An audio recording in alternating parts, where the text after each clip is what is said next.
oportunidad queremos reflexionar sobre un tema que a nosotros, como futuros docentes, nos interpela: la escuela secundaria hoy en La Matanza. A lo largo de este trabajo analizaremos esta realidad desde diferentes perspectivas trabajadas durante la cursada. Para ello, abordaremos temas como el desarrollo curricular, las teorías de la reproducción, la autoridad pedagógica y los criterios de evaluación, buscando comprender cómo estos aportes nos ayudan a pensar en la escuela secundaria actual. Para comenzar, creemos que es correcto poder contextualizar sobre las características del distrito, ya que conocer el contexto en el que se desarrollan las instituciones es fundamental para comprender los desafíos que enfrenta hoy la escuela secundaria y los alumnos. Por eso, antes de analizar la escuela secundaria actual, creemos que es importante conocer brevemente el contexto en el que se desarrolla. La Matanza es uno de los 135 partidos de la provincia de Buenos Aires y también el más poblado. Su crecimiento estuvo marcado por la expansión del Gran Buenos Aires, el desarrollo industrial y la llegada de miles de familias provenientes de distintas provincias argentinas, de países limítrofes y de otros países del mundo en busca de mejores oportunidades laborales. Con el paso del tiempo, este proceso dio lugar a un distrito muy diverso, desde el punto de vista social, económico y cultural. En La Matanza conviven diferentes realidades, barrios con características muy diferentes, necesidades diversas y una amplia variedad de instituciones educativas. Por eso, al hablar de la escuela secundaria en el territorio, implica que hay que reconocer que cada comunidad educativa enfrenta desafíos particulares, como garantizar la inclusión, acompañar las trayectorias escolares, favorecer la permanencia de los estudiantes y ofrecer propuestas de enseñanza que respondan a las necesidades de una población heterogénea. Actualmente, las escuelas secundarias de La Matanza buscan garantizar el derecho a la educación en un contexto complejo. Los docentes trabajan con estudiantes que poseen trayectorias, intereses y condiciones de vida muy diversas, lo que plantea el desafío de construir una escuela inclusiva capaz de ofrecer oportunidades de aprendizaje significativos para todos. Sin embargo, para comprender esta realidad es necesario ir más allá de una simple descripción. Es necesario analizar cómo influye el diseño curricular, las formas en las que la escuela puede reproducir o transformar las desigualdades sociales, el papel de la autoridad pedagógica y los criterios de evaluación.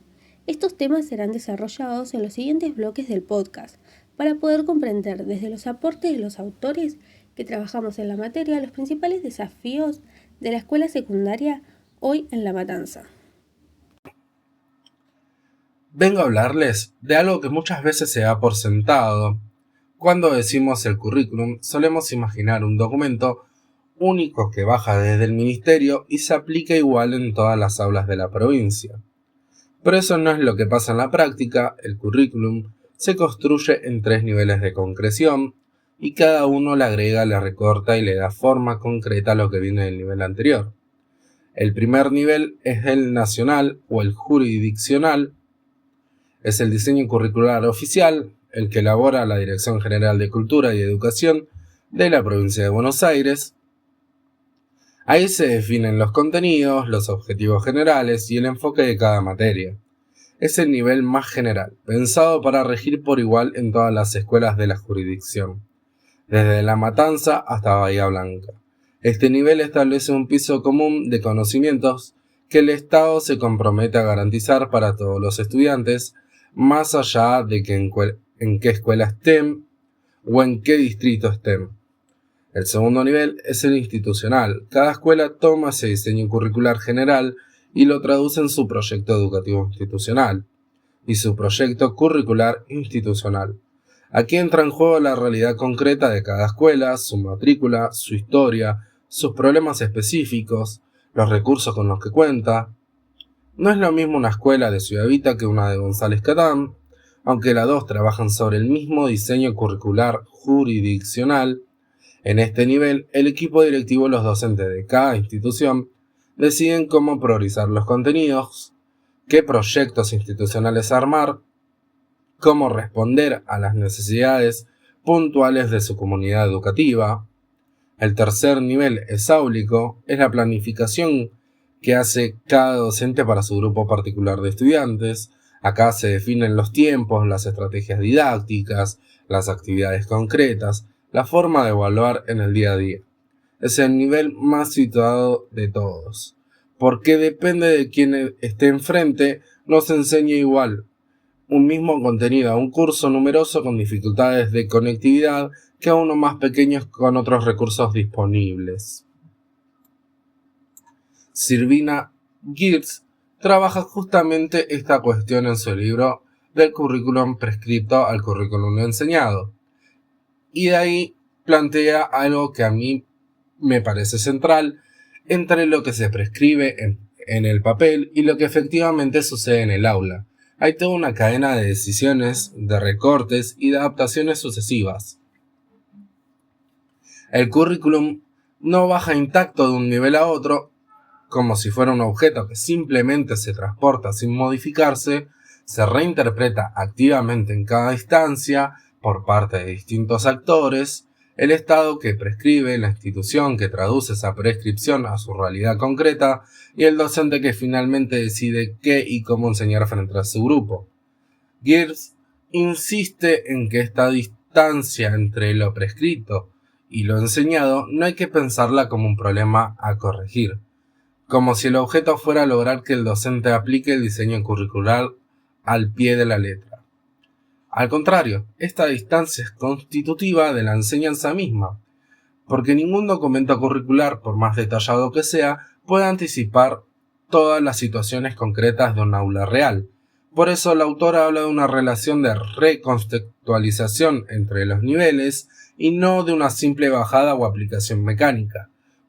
Cada nivel reelabora lo que recibe del anterior y en esa reelaboración hay siempre una cuota de decisión pedagógica y política.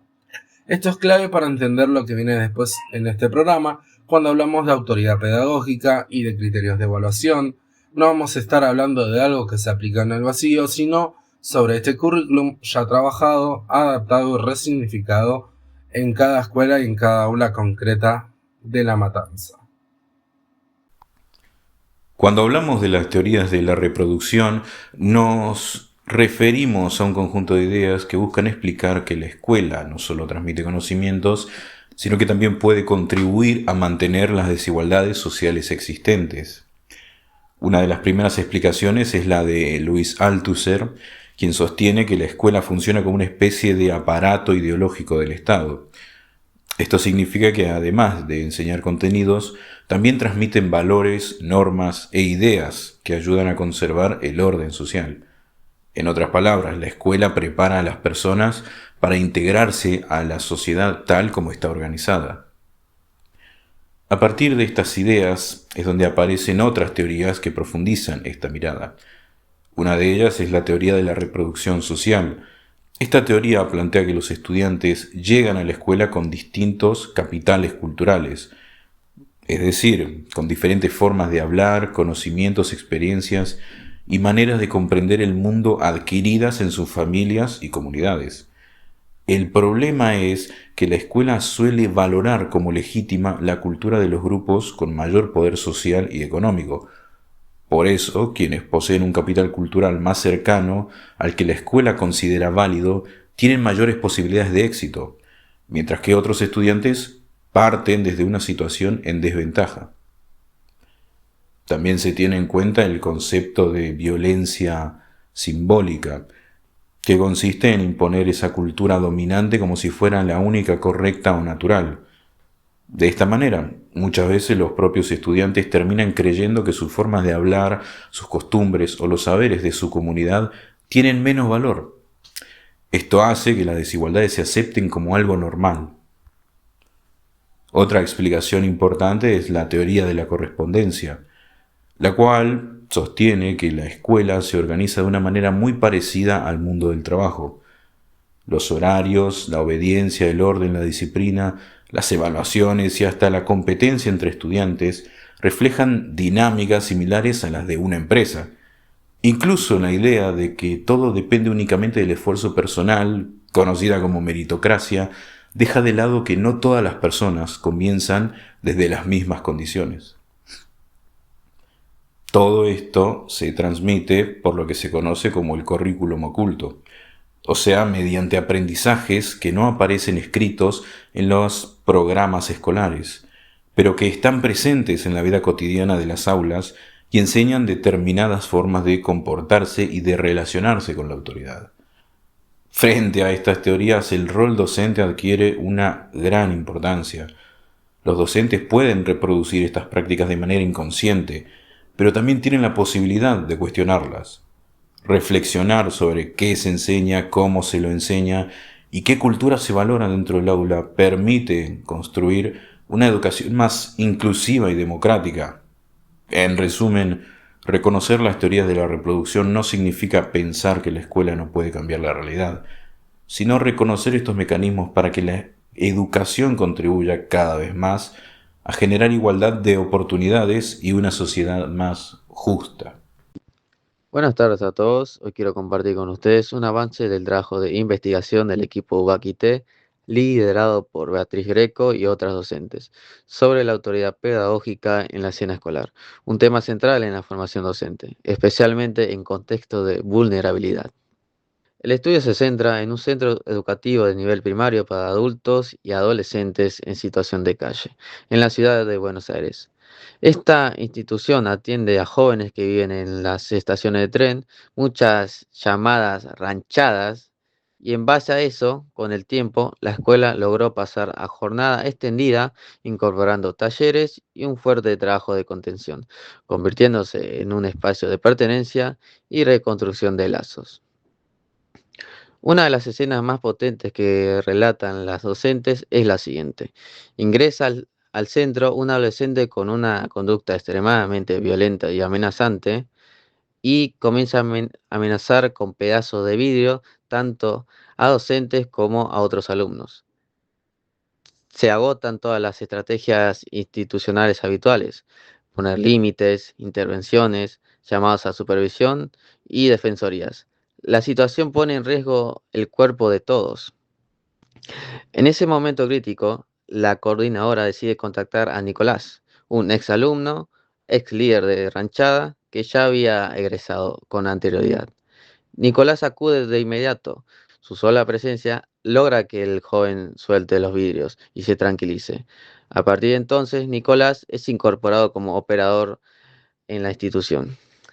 Esta escena ilustra un ejercicio singular de autoridad compartida. La coordinadora no resuelve la situación desde su rol jerárquico exclusivo, sino que autoriza a otro.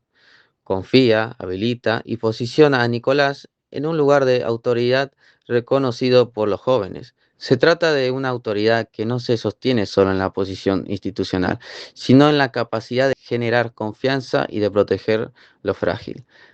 Siguiendo a Lauren Cornu y a la propia Beatriz Greco, la autoridad pedagógica implica garantizar y hacer crecer. Es una responsabilidad hacia la natalidad, recibir a los recién llegados y transmitirles un mundo común del que puedan formar parte y, a la vez, transformar. En tiempos de fluidez social y crisis en las instituciones tradicionales, este caso nos muestra que la autoridad pedagógica sigue siendo posible cuando se construye colectivamente, cuando se pluraliza el lazo y cuando se prioriza la transmisión cultural junto con la contención efectiva. En síntesis, la escuela puede reinventar su autoridad cuando logra convertirse en un espacio que protege, contiene y autoriza a los sujetos a ocupar nuevos lugares. Pensar la evaluación en la escuela secundaria de hoy, y particularmente en el contexto situado a La Matanza, nos exige desarmar de manera urgente la concepción tradicional de la evaluación como un mero instrumento de control, disciplina o ejercicio de poder del docente. Si asumimos una pedagogía emancipadora, no podemos seguir reduciendo la evaluación a una prueba cognitiva de cierre que solo premia la memorización de datos. Entendemos que la evaluación es un componente sumamente integrado a la enseñanza que acompaña y apoya todo el proceso. Por lo tanto, proponemos una estructura de criterios de evaluación fundamentada en 3 pilares conceptuales. Primero, la evaluación como un proceso continuo y multidimensional. En primer lugar, establecemos el criterio de la valoración del proceso continuo por encima del resultado único. No evaluaremos únicamente al final. Nos enfocaremos en Nos enfocaremos en la asimilación progresiva y el tratamiento del error, y la interacción y el trabajo colaborativo. Se evaluará cómo los estudiantes identifican sus propios obstáculos, retrocesos y lagunas a lo largo de las actividades cotidianas. El error no será castigado, sino considerado un desvío que se aprovecha positivamente para reorientar la enseñanza. En las aulas de La Matanza, la construcción del conocimiento es comunitaria. Evaluaremos la capacidad de los estudiantes para contribuir activamente en el grupo, apoyarse mutuamente ante las dificultades y sostener intercambios significativos. Segundo, evaluación auténtica, las producciones reales y pensamiento complejo. También proponemos el criterio de desempeño en situaciones reales mediante la evaluación auténtica. Con la resolución de problemas y expresión personal, el criterio clave acá es evaluar la capacidad de los estudiantes para interpretar la realidad, manifestar sus propias ideas de manera autónoma y buscar más de una respuesta o enfoque para resolver un problema. Evitaremos las soluciones estandarizadas que anulan la creatividad y la diversidad de realidades de los jóvenes. La evaluación de rendimiento, en lugar de exámenes clásicos que generan ansiedad, priorizaremos la valoración de las capacidades prácticas, sociales y expresivas de los alumnos en el contexto mismo de las tareas que desarrollan en el aula. Y tercero, autoevaluación y transparencia, donde finalmente fundamentamos un criterio de corresponsabilidad y metacognición a través de la participación activa del estudiante. Impulsamos la autoevaluación como un motor de aprendizaje, ya que una buena evaluación docente debe colaborar para el desarrollo sistemático de la autoevaluación del alumno. Proponemos criterios donde los estudiantes analicen de manera reflexiva su propio esfuerzo, compromiso y toma de decisiones. Esto les permite desarrollar habilidades metacognitivas esenciales para aprender a lo largo de sus vidas. Respecto a criterios y calificaciones, para evitar el uso de la calificación como una recompensa o reprobación implícita, acordaremos con los estudiantes criterios de valoración claros y transparentes. El resultado cuantitativo debe ser siempre explicado, sirviendo como un diagnóstico para identificar los apoyos que cada trayectoria escolar particular necesita. Como conclusión, al implementar estos criterios en las escuelas secundarias de La Matanza no es solo una decisión técnica, sino que es un comportamiento ético. Evaluar de manera auténtica, formativa y democrática nos permite transformar la evaluación en una guía para el aprendizaje, motivando el esfuerzo de los estudiantes al hacerlos sentir reconocidos y fundamentalmente nos ayuda a nosotros a mejorar y transformar nuestras propias prácticas de enseñanza.